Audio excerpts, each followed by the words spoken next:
নমস্কার শ্রোতা বন্ধুরা, আমি মোনালিসা আর আমার এই সাহিত্য বৈঠক চ্যানেলে আপনাদেরকে শোনাতে এসেছি বাংলা সাহিত্যের কিছু অমূল্য গল্প ও কবিতা। আজকের গল্প শরৎচন্দ্র চট্টোপাধ্যায়ের লেখা অভাগীর স্বর্গ। ঠাকুরদাস মুখার্জির বয়স্কা স্ত্রী 7 দিনের জ্বরে মারা গেলেন। বৃদ্ধ মুখার্জি মশাই ধানের কারবারে অনেক সঙ্গতি সম্পন্ন। তার 4 ছেলে 3 মেয়ে, ছেলে মেয়েদের ছেলেপুলে হয়েছে। জামাইরা, প্রতিবেশীর দল, চাকর বাকর, সে যেন একটা উৎসব বেঁধে গেল। সমস্ত গ্রামের লোক ধুমধামের শবযাত্রা ভিড় করে দেখতে এলো। মেয়েরা কাঁদতে কাঁদতে মায়ের দুপায়ে গাঢ় করে আলতা এবং মাথায় ঘন করে সিঁদুর লেপে দিল।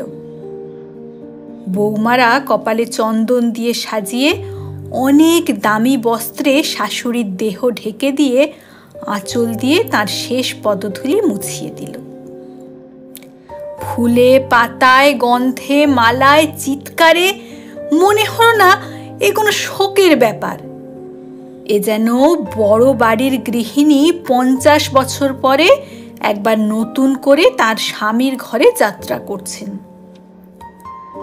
বৃদ্ধ মুখার্জি শান্ত মুখে তার চিরদিনের সঙ্গিনীকে শেষ বিদায় দিয়ে অলক্ষ্যে 2 ফোঁটা চোখের জল মুছে শোকার্ত মেয়ে ও বৌমাদের সান্ত্বনা দিতে লাগলেন। প্রবল হরিধ্বনিতে সকালের আকাশ কেঁপে উঠে সমস্ত গ্রাম সঙ্গে সঙ্গে চলল। আরেকটি প্রাণী একটু দূরে থেকে এই দলের সঙ্গী হলো। সে কাঙালির মা। সে তার নিজের ঘরের উঠোনে কয়েকটি বেগুন তুলে এই পথে হেঁটে যাচ্ছিল এবং এই দৃশ্য দেখে আর নড়তে পারল না। রইল তার হাটে যাওয়া, রইল তার আঁচলে বেগুন বাঁধা। সে চোখের জল মুছতে মুছতে সবার পেছনে শ্মশানে এসে উপস্থিত হলো। গ্রামের একদিকে গঙ্গার তীর আর সেই গঙ্গার তীরে শ্মশান। কাঙালির মা ছোট জাত, দুলের মেয়ে বলে কাছে যেতে সাহস পেল না। দূরে একটা উঁচু ঢিবির মধ্যে দাঁড়িয়ে সমস্ত অন্ত্যেষ্টিক্রিয়া প্রথম থেকে শেষ পর্যন্ত উৎসুক আগ্রহে চোখ মেলে দেখতে লাগলো। চওড়া ও পর্যাপ্ত চিতার উপরে যখন সব স্থাপিত করা হলো, তখন তার রাঙা দুপাখানি দেখে তার 2 চোখ জুড়িয়ে গেল। ইচ্ছা হলো ছুটে গিয়ে 1 বিন্দু আলতা মুছে দিয়ে মাথায় দেয়। বহু কণ্ঠের হরিধ্বনির সঙ্গে ছেলের হাতের মন্ত্রপুত আগুন যখন জ্বলে উঠল, তখন তার চোখ দিয়ে ঝরঝর করে জল পড়তে লাগলো। মনে মনে বারবার বলতে লাগলো, ভাগ্যিমানি মা, তুমি স্বর্গে যাচ্ছ, আমাকেও আশীর্বাদ করে যাও, আমি যেন আমার কাঙালির হাতের আগুনটুকু পাই। ছেলের হাতের আগুন, সে তো সোজা কথা নয়। স্বামী, পুত্র, কন্যা, নাতি নাতনি, দাস দাসী, পরিজন, সমস্ত সংসার উজ্জ্বল রেখে এই যে স্বর্গারোহণ, দেখে তার বুক ফুলে ফুলে উঠতে লাগলো। সৌভাগ্যের সে যেন আর ইয়ত্তা করতে পারল না। সদ্য প্রজ্বলিত চিতার অজস্র ধোঁয়া নীল রঙের ছায়া ফেলে ঘুরে ঘুরে আকাশে উঠছিল। কাঙালির মা এর মধ্যেই ছোট একখানি রথের চেহারা যেন স্পষ্ট দেখতে পেল। গায়ে তার কত না ছবি আঁকা, চূড়ায় তার কত না লতা পাতা জড়ানো। ভিতরে কে যেন বসে আছে। মুখ তার চেনা যায় না, কিন্তু সিঁথিতে তার সিঁদুরের রেখা, পায়ের তলা দুটি আলতায় রাঙানো। উপরের দিকে চেয়ে কাঙালির মায়ের 2 চোখে জলের ধারা বইছিল। এমন সময় একটি বছর 14-15 ছেলে তার আঁচলে টান দিয়ে বলল, এখানে তুই দাঁড়িয়ে আছিস মা, ভাত রাঁধবি নে? মা চমকে ফিরে তাকিয়ে দেখল তার ছেলে কাঙালি। বলল, রাঁধবক্ষণ রে। তারপর হঠাৎ উপরে আঙুল দেখিয়ে ব্যাকুল হয়ে বলল, দেখ দেখ বাবা, বামুন মা ওই রথে চড়ে স্বর্গে যাচ্ছে। ছেলে অবাক হয়ে মুখ তুলে বলল, কে? কিছুক্ষণ ভালোভাবে দেখে বলল, তুই খেপেছিস, ও তো ধোঁয়া। তারপর রাগ করে বলল, দুপুর হয়ে গেছে, আমার খিদে পায় না বুঝি? এবং সঙ্গে সঙ্গে মায়ের চোখে জল লক্ষ্য করে বলল, বামুনদের গিন্নি মরেছে, তুই কেন কেঁদে মরিস মা? কাঙালির মার এতক্ষণে হুঁশ হলো। পরের জন্য শ্মশানে দাঁড়িয়ে এইভাবে কাঁদায় সে মনে মনে লজ্জা পেল। এমনকি ছেলের অকল্যাণের ভয়ে মুহূর্তে চোখ মুখ মুছে ফেলে একটুখানি হাসার চেষ্টা করল। বলল, কাঁদবো কিসের জন্য রে? চোখে ধোঁয়া লেগেছে, আর কিছু নয়। হ্যাঁ, ধোঁয়া লেগেছে, আর কিছু নয়, তুই কাঁদছিলি। মা আর প্রতিবাদ করল না। ছেলের হাত ধরে ঘাটে নেমে নিজেও স্নান করল, কাঙালিকেও স্নান করিয়ে নিল। শ্মশান সৎকারের শেষটুকু দেখা তার আর ভাগ্যে হলো না। সন্তানের নামকরণের সময় পিতামাতার মূঢ়তায় বিধাতা পুরুষ আড়ালে থেকে অধিকাংশ সময় শুধু হেসেই থেমে যান না, তীব্র প্রতিবাদ করেন। তাই তাদের সমস্ত জীবনটা তাদের নিজের নামগুলোকেই যেন আমরণ ভেঙচিয়ে চলতে থাকে।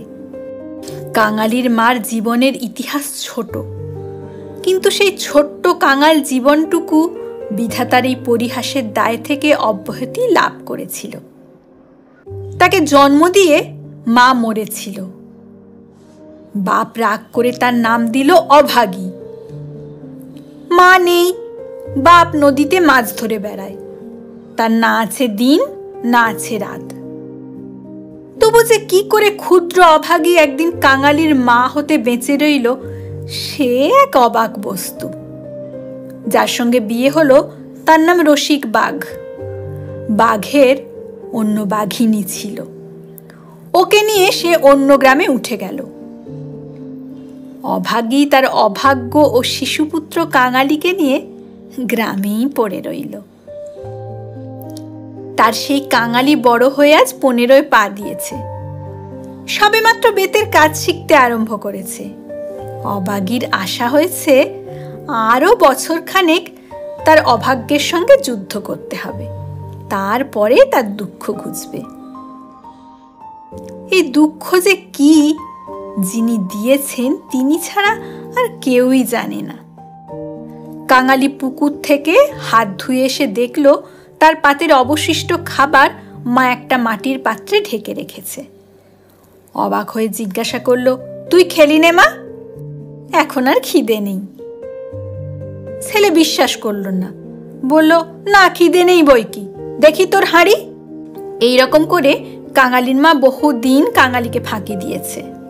সে হাঁড়ি দেখে তবে ছাড়ল, তাতে আর একজনের মতো ভাত ছিল। তখন সে খুশি মনে মায়ের কোলে গিয়ে বসল। এই বয়সের ছেলে সচরাচর এরূপ করে না, কিন্তু শিশুকাল থেকে বহু কাল ধরে সে রুগ্ন ছিল বলে মায়ের কোল ছেড়ে বাইরের সঙ্গী সাথীদের সঙ্গে মিশবার সুযোগ পায়নি। এখানে বসেই তাকে স্বাদ মেটাতে হয়েছে। এক হাতে গলা জড়িয়ে মুখের ওপর মুখ রেখে কাঙালি অবাক হয়ে বলল, মা, তোর গা যে গরম, কেন তুই ওরকম রোদে দাঁড়িয়ে মরা পোড়ানো দেখতে গেলি? মরা পোড়ানো কি তুই?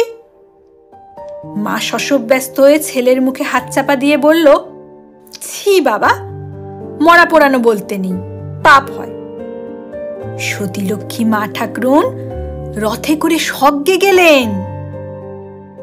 ছেলে সন্দেহ করে বলল, তোর এক কথা মা, রথে চড়ে কেউ আবার স্বর্গে যায় নাকি? মা বলল, আমি যে চোখে দেখলাম রে কাঙালি, বামুন মা রথের উপরে বসে, তার রাঙা পা দুখানি যে সবাই চোখ মেলে দেখল রে। সবাই দেখল? সবাই দেখল। কাঙালি মায়ের বুকে ঠেস দিয়ে বসে ভাবতে লাগলো। মাকে বিশ্বাস করাই তার অভ্যাস। বিশ্বাস করতেই সে ছোট থেকে শিখেছে। সেই মা যখন বলছে সবাই চোখ মেলে এত বড় ব্যাপার দেখেছে, তখন অবিশ্বাস করার আর কিছু নেই। কিছুক্ষণ পরে আস্তে আস্তে বলল, তাহলে তুইও তো স্বর্গে যাবি মা? বিন্দির মা সেদিন রাখালের পিসিকে বলছিল, ক্যাংলার মার মতো সতীলক্ষ্মী এ দুলেপাড়ায় আর নেই। কাঙালির মা চুপ করে রইল। কাঙালি তেমনই ধীরে ধীরে বলতে লাগলো, বাবা যখন তোরে ছেড়ে দিলে তখন কত লোক তোকে বিয়ে করতে সাদাসাদি করলো, কিন্তু তুই করলি না। বললি কাঙালি বাঁচলে আমার দুঃখ ঘুচবে, আবার বিয়ে করতে যাব কেন? হ্যাঁ মা, তুই বিয়ে করলে আমি কোথায় থাকতাম? আমি হয়তো না খেতে পেয়ে এতদিনে কবে মরে যেতাম। মা ছেলেকে দুহাতে বুকে চেপে ধরল। বস্তুত সেদিন তাকে এ পরামর্শ কম লোকে দেয়নি, এবং যখন সে কিছুতেই রাজি হলো না, তখন উৎপাত উপদ্রব তার কিছু কম হয়নি। সেই কথা মনে করে অভাগীর চোখ দিয়ে জল পড়তে লাগলো। ছেলে হাত দিয়ে জল মুছিয়ে দিয়ে বলল, ক্যাঁতাটা পেতে দেব মা, শুবি? মা চুপ করে রইল। কাঙালি মাদুর পাতল। মাচার উপর থেকে ছোট বালিশটি পেরে দিয়ে হাত ধরে তাকে বিছানায় টেনে নিয়ে যেতে লাগলো। মা বলল, কাঙালি, আজ আর তোর কাজে গিয়ে কাজ নেই। কাজ কামাই করার প্রস্তাব কাঙালির খুব ভালো লাগলো, কিন্তু বলল, জলপানির পয়সা দুটো তো তাহলে দেবে না মা? না দিগ্গে, আয় তোকে রূপকথা বলি। আর লোভ দেখাতে হলো না। কাঙালি সঙ্গে সঙ্গে মায়ের বুক ঘেঁষে শুয়ে পড়ল। বলো তাহলে। রাজপুত্তুর, কোটালপুত্তুর আর সেই পক্ষীরাজ ঘোড়া? অভাগী রাজপুত্র, কোটালপুত্র আর পক্ষীরাজ ঘোড়ার কথা দিয়ে গল্প শুরু হলো। এসব তার পরের কাছে কতদিন আগের শোনা উপকথা। কিন্তু কিছুক্ষণ পরে কোথায় গেল তার রাজপুত্র, আর কোথায় বা গেল তার কোটালপুত্র? সে এমন উপকথা শুরু করলো যা পরের কাছে তার শেখা নয়, নিজের সৃষ্টি। জ্বর তার যত বাড়তে লাগলো, উষ্ণ রক্তস্রোত যত দ্রুত বেগে মাথায় বইতে লাগলো, ততই সে যেন নতুন নতুন উপকথার ইন্দ্রজাল রচনা করে চলল। তার বিরাম নেই, বিচ্ছেদ নেই।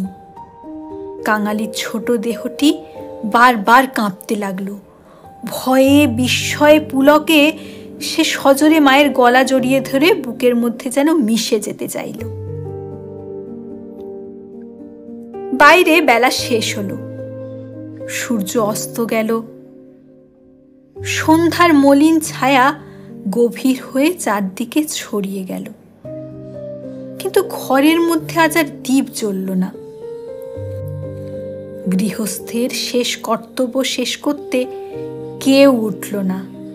নিবিড় অন্ধকারে শুধু রুগ্ন মায়ের কাছে চুপ করে পুত্রের কানে গল্পের সুধাবর্ষণ হতে লাগল। এরপরে শুরু হলো সেই শ্মশান ও শ্মশান যাত্রার গল্প। সেই রথ, সেই রাঙা পা দুটি, কেমন করে শোকার্ত স্বামী শেষ পদধূলি দিয়ে কেঁদে বিদায় দিলেন, কি করে হরিধ্বনি দিয়ে ছেলেরা মাকে বহন করে নিয়ে গেল। তারপরে সন্তানের হাতের আগুন। সে আগুন তো আগুন নয় রে কাঙালি, সে তো হরি। তার আকাশ জোড়া ধুঁয়ো নয় বাবা, সে ছগ্গের রথ। কাঙালি চরণ বাবা আমার। কি মা, তোর হাতের আগুন যদি পাই বাবা, বামুন মার মতো আমিও স্বর্গে যেতে পাবো। কাঙালি শুধু অস্ফুটে বলল, যা, বলতে নেই। মা মনে হয় সে কথা শুনতেও পেল না। গরম নিঃশ্বাস ফেলে বলতে লাগলো, ছোট জাত বলে তখন কিন্তু আমায় কেউ ঘেন্না করতে পারবে না, দুঃখী বলে কেউ ঠকিয়ে রাখতে পারবে না। ইস, ছেলের হাতের আগুন, রথকে যে আসতেই হবে। ছেলে তার মুখের ওপর মুখ রেখে ভাঙা গলায় বলল, বলিস না মা, বলিস না, আমার বড্ড ভয় করে। মা বলল, আর দেখ কাঙালি, তোর বাবাকে একবার ধরে আনবি, অমনি যেন পায়ের ধুলো মাথায় দিয়ে আমাকে বিদায় দেয়। অমনি পায়ে আলতা, মাথায় সিঁদুর দিয়ে। কিন্তু কে দেবে? তুই দিবি না হয়? দিবি না রে কাঙালি? তুই তো আমার ছেলে, তুই আমার মেয়ে, তুই আমার সব। বলতে বলতে সে ছেলেকে একেবারে বুকে চেপে ধরল। অভাগীর জীবননাট্যের অঙ্ক শেষ হতে চলল। বিস্তৃতি বেশি নয়, সামান্যই। মনে হয় 30টা বছর আজও পার হয়েছে কি হয়নি, শেষ হলো সামান্যভাবে। গ্রামে কবিরাজ ছিল না, অন্য গ্রামে তার বাস। কাঙালি গিয়ে কান্নাকাটি করলো, হাতে পায়ে পড়ল, শেষে ঘটি বাঁধা দিয়ে 1 টাকা প্রণামী দিল। তিনি এলেন না, গোটা চারেক বড়ি লিখে দিলেন। তার কত কি আয়োজন, খল, মধু, আধার সত্ত্ব, তুলসী পাতার রস। কাঙালির মা ছেলের উপর রাগ করে বলল, কেন তুই আমাকে না বলে ঘটি বাঁধা দিতে গেলি বাবা? হাত পেতে বড়ি নিয়ে মাথায় ঠেকিয়ে সে উনুনে ফেলে দিল, দিয়ে বলল, ভালো হইতো এতেই হব। দুলের ঘরে কেউ কখনো ওষুধ খেয়ে বাঁচে? দিন 2-3 এমনই গেল। যে যা মুষ্টিযোগ জানত সেগুলো সবই প্রয়োগ করল। তারপরে অব্যর্থ ওষুধের সন্ধান দিয়ে যে যার কাজে গেল। ছেলে মানুষ কাঙালি, ব্যতিব্যস্ত হয়ে উঠতে মা তাকে কাছে টেনে নিয়ে বলল, কবিরাজের বড়িতে কিছু হলো না রে বাবা, আর ওদের ওষুধে কাজ হবে? আমি এমনি এমনি ভালো হব। কাঙালি কেঁদে বলল, তুই তো বড়ি খেলি নে মা, উনুনে ফেলে দিলি, এমনি এমনি কি কেউ সারে? আমি এমনি এমনি সেরে যাব, তার চেয়ে তুই দুটো ভাতে ভাতে ফুটিয়ে নিয়ে খা দেখি, আমি চোখ চেয়ে দেখি। কাঙালি এই প্রথম অপটু হাতে ভাত রান্না করতে চেষ্টা করল। না পারল ফ্যান ঝাড়তে, না পারল ভালো করে ভাত বাড়তে। উনান তার জ্বলে না, ভিতরে জল পড়ে ধোঁয়া হয়, ভাত ঢালতে গেলে চারদিকে ছড়িয়ে পড়ে। মায়ের চোখ ছলছল করে এলো। নিজে একবার উঠবার চেষ্টা করলো, কিন্তু মাথা সোজা করতে পারল না। বিছানায় লুটিয়ে পড়ল। খাওয়া হয়ে গেলে ছেলেকে কাছে নিয়ে কি করে কি করতে হয় বিধিমতো উপদেশ দিতে গিয়ে তার ক্ষীণ কণ্ঠ থেমে গেল। চোখ দিয়ে শুধু অবিরল ধারায় জল পড়তে লাগলো। গ্রামে ঈশ্বর নাপিত নারী দেখতে জানত। পরদিন সকালে সে হাত দিয়ে দেখেই তার সামনে মুখ গম্ভীর করল। সে ছেলেকে বলল, এইবার একবার তাকে আনতে পারিস বাবা? কাকে মা? ওই যে রে, ও গায়ে উঠে গেছে। কাঙালি বুঝে বলল, বাবাকে? অভাগী চুপ করে রইল। কাঙালি বলল, সে আসবে কেন মা? অভাগীর নিজেরই যথেষ্ট সন্দেহ ছিল, তবু আস্তে আস্তে বলল, গিয়ে বলবি মা শুধু একটু তোমার পায়ের ধুলো চায়। সে তখনই যেতে উদ্যত হলে সে তার হাতটা ধরে ফেলে বলল, একটু কাঁদা কাটা করিস বাবা, বলিস মা যাচ্ছে। একটুখানি থেমে বলল, ফেরবার পথে অমনি নাপিত বৌদির কাছ থেকে একটু আলতা চেয়ে আনিস কাঙালি, আমার নাম করলেই সে দেবে, আমাকে বড় ভালোবাসে। ভালো তাকে অনেকেই বাসত, জ্বর হওয়া পর্যন্ত মায়ের মুখে সে এই কটা জিনিসের কথা এতবার করে শুনেছে যে সেখান থেকে কাঁদতে কাঁদতে যাত্রা শুরু করলো। পরদিন রসিকদুলে সময় মতো যখন এসে উপস্থিত হলো, তখন অভাগীর আর বড় জ্ঞান নেই।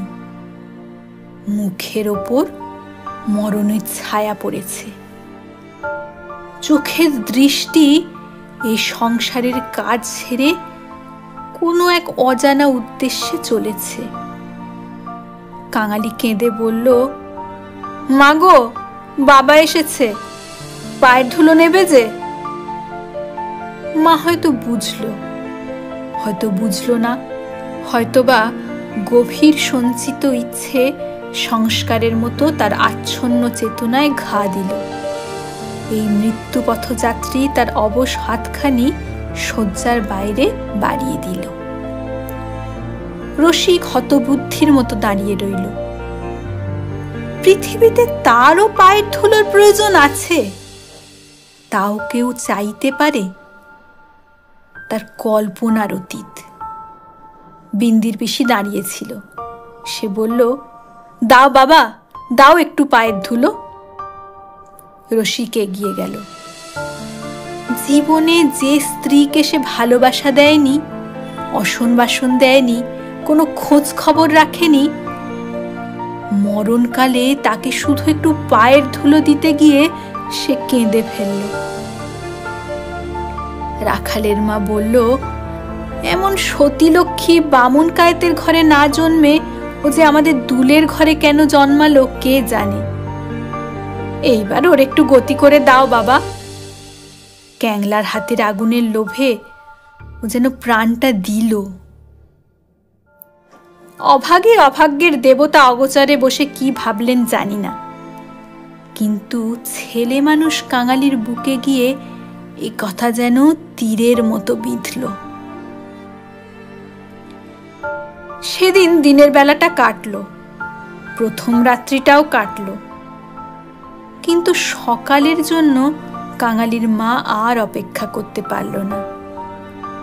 কি জানি এত ছোট জাতের জন্য স্বর্গরথের ব্যবস্থা আছে কিনা, কিংবা অন্ধকারে পায়ে হেঁটেই তাদের রওনা হতে হয় কিনা, কিন্তু এটা বোঝা গেল রাত্রি শেষ হতে না হতেই এ দুনিয়া সে ত্যাগ করেছে।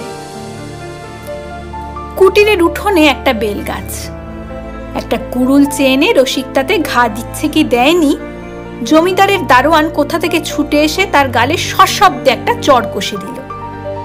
কুড়ুল কেড়ে নিয়ে বলল, সালা, এ কি তোর বাপের গাছ আছে নাকি যে কাটতে লেগেছিস? রসিক গালে হাত বুলাতে লাগলো। কাঙালি কাঁদো কাঁদো হয়ে বলল, বাহ, এ যে আমার মায়ের হাতের পোঁতা গাছ দারোয়ানজি, বাবাকে খামোকা তুমি মারলে কেন? হিন্দুস্তানি দারোয়ান তাকেও একটা অশ্রাব্য গালি দিয়ে মারতে গেল, কিন্তু সে নাকি তার মায়ের মৃতদেহ স্পর্শ করে বসেছিল, তাই অশৌচের ভয়ে তার গায়ে আর হাত দিল না। হাঁকাহাঁকিতে একটা ভিড় জমে উঠল। কেউই অস্বীকার করল না যে বিনা অনুমতিতে রসিকের গাছ কাটতে যাওয়া একেবারেই ভালো হয়নি। তারাই আবার দারোয়ানজির হাতে পায়ে পড়তে লাগলো তিনি দয়া করে যেন গাছটা কাটার হুকুম দেন, কারণ অসুখের সময় যে কেউ তাকে দেখতে এসেছে, কাঙালির মা তারই হাতে ধরে তার শেষ ইচ্ছের কথা বলেছে। দারোয়ান শুনবার পাত্র নয়, সে হাত মুখ নেড়ে জানালো, এসব চালাকি তার কাছে খাটবে না। জমিদার স্থানীয় লোক নন, গ্রামে তার একটা কাছারি আছে, গোমস্তা অধর রায় তার কর্তা। লোকগুলো যখন হিন্দুস্তানির কাছে ব্যর্থ অনুনয় বিনয় করতে লাগলো, কাঙালি ঊর্ধ্বশ্বাসে দৌড়ে একেবারে কাছারি বাড়িতে এসে উপস্থিত হলো। সে লোকের মুখে শুনেছিল পেয়াদারা ঘুষ নেয়, তার নিশ্চয় বিশ্বাস ছিল অত বড় অসঙ্গত অত্যাচারের কথা যদি কর্তার কাছে বলতে পারে তো এর একটা প্রতিবিধান না হয়ে থাকতে পারে না। হায় রে অনভিজ্ঞ! বাংলাদেশের জমিদার ও তার কর্মচারীকে সে চিনত না। অধর রায় সেই মাত্র সন্ধ্যার ও যৎসামান্য জলযোগের শেষে বাইরে এসেছিলেন। বিস্মিত ক্রুদ্ধ স্বরে বললেন, কে রে? আমি কাঙালি, দারোয়ানজি আমার বাবাকে মেরেছে। বেশ করেছে, হারামজাদা খাজনা দেয়নি বুঝি? কাঙালি বলল, না বাবু মশাই, বাবা গাছ কাটছিল, আমার মা মরেছে।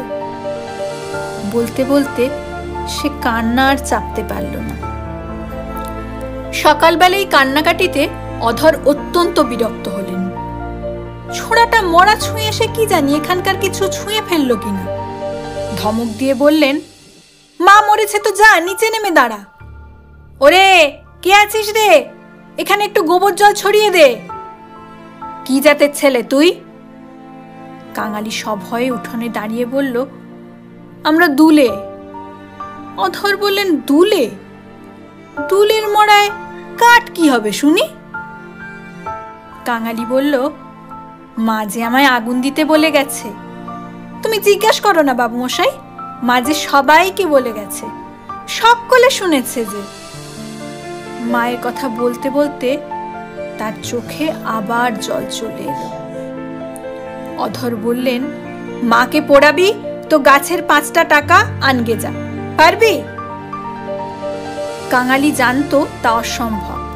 তার উত্তরীয় কেনার জন্য মূল্যস্বরূপ তার ভাত খাবার পিতলের কাঁসিটি বিন্দির পিসি একটি টাকায় বাঁধা দিতে নিয়ে গিয়েছে, সে নিজের চোখে দেখে এসেছে। সে ঘাড় নাড়ল, বলল, না। অধর মুখখানা অত্যন্ত বিকৃত করে বললেন, না তো মাকে নিয়ে গিয়ে নদীর চরে পুঁতে ফেলগে যা। কার বাবার কাছে তোর বাপ কুড়ুল ঠেকাতে যায়? পাজি হতবাগা নচ্ছাড়। কাঙালি বলল, সে যে আমাদের উঠোনের গাছ বাবু মশাই, সে যে আমার মায়ের হাতে পোঁতা গাছ। হাতে পোঁতা গাছ? পাড়ে বেটাকে গলা ধাক্কা দিয়ে বার করে দে তো। পাড়ে এসে গলা ধাক্কা দিল এবং এমন কথা উচ্চারণ করলো যা কেবল জমিদারের কর্মচারীরাই পারে। কাঙালি ধুলো ছেড়ে উঠে দাঁড়ালো, তারপরে ধীরে ধীরে বের হয়ে গেল। কেন যে সে মার খেলো, কি তার অপরাধ ছেলেটা ভেবেই পেল না। গোমস্তার নির্বিকার চিত্তে দাগ পর্যন্ত পড়ল না। পড়লে এ চাকরি তার জুটত না। বললেন, পরেশ, দেখো তো হে, এ বেটার খাজনা বাকি পড়েছে কিনা। থাকলে জাল টাল কিছু একটা কেড়ে এনে রেখে দেয় যেন, হারামজাদা পালাতে পারে। মুখুজ্জে বাড়িতে শ্রাদ্ধের দিন, মাঝে শুধু একটা দিন বাকি। সমারোহের আয়োজন গৃহিণীর উপযুক্ত করেই হচ্ছে। বৃদ্ধ ঠাকুরদাস নিজে তত্ত্বাবধান করে ফিরছিলেন। কাঙালি এসে তার সামনে দাঁড়ালো, বলল, ঠাকুরমশাই, আমার মা মরে গেছে। তুই কে? কি চাস তুই? আমি কাঙালি, মা বলে গেছে তেনাকে আগুন দিতে। তা দিগে না। কাছারির ব্যাপারটা ইতিমধ্যেই মুখে মুখে ছড়িয়ে পড়েছিল। একজন বলল, ও বোধহয় একটা গাছ চায়। এই বলে ঘটনাটা প্রকাশ করল। মুখুজ্জে মশাই অবাক ও বিরক্ত হয়ে বললেন, শোনো আবদার, আমারই তো কত কাঠের দরকার, কাল বাদে পরশু কাজ, যা যা এখান থেকে যা, এখানে কিচ্ছু হবে না। এই বলে অন্যত্র চলে গেলেন। ভট্টাচার্য মশাই অদূরে বসে ফর্দ করছিলেন। তিনি বললেন, তোদের জাতে কে আবার কবে মরা পোড়ায় রে? যা, মুখে একটু নুড়ো জেলে দিয়ে নদীর চড়ায় মাটি দিগে। মুখোপাধ্যায় মশাইয়ের বড় ছেলে ব্যস্তভাবে এই পথে কোথায় যাচ্ছিলেন। তিনি কান খাড়া করে একটু শুনে বললেন, দেখছেন ভট্টাচার্য মশাই, সব বেটারাই এখন বামুন কায়েত হতে যায়, বলে কাজের ঝোঁকে আবার কোথায় চলে গেলেন। কাঙালি আর প্রার্থনা করল না। এই ঘন্টা দুয়েকের অভিজ্ঞতায় সংসারে সে যেন একেবারে বুড়ো হয়ে গিয়েছিল। নিঃশব্দে ধীরে ধীরে তার মরা মায়ের কাছে গিয়ে উপস্থিত হলো। নদীর চরে গর্ত খুঁড়ে অভাগীকে শোয়ানো হলো। রাখালের মা কাঙালির হাতে একটা খড়ের আঁটি জ্বালিয়ে দিয়ে তারই হাত ধরে মায়ের মুখে স্পর্শ করে ফেলে দিল। তারপরে সবাই মিলে মাটি চাপা দিয়ে কাঙালির মায়ের শেষ চিহ্নটুকু বিলুপ্ত করে দিল। সবাই কাজে ব্যস্ত হয়ে পড়ল। শুধু সেই পোড়া খড়ের আঁটি থেকে যে স্বল্প ধোঁয়াটুকু ঘুরে ঘুরে আকাশে উঠছিল, তারই প্রতি পলকহীন চোখ পেতে কাঙালি উপরের দিকে স্তব্ধ হয়ে চেয়ে রইল। আজকের নিবেদন এই পর্যন্তই। কেমন লাগলো কমেন্টের মাধ্যমে অবশ্যই জানাবেন। কিন্তু পরের দিন আবার আসব নতুন একটি কবিতা অথবা গল্প নিয়ে। সাহিত্য বৈঠক চ্যানেলের গল্প ও কবিতা পাঠ যদি আপনাদের ভালো লেগে থাকে, লাইক, শেয়ার ও সাবস্ক্রাইব করতে ভুলবেন না যেন।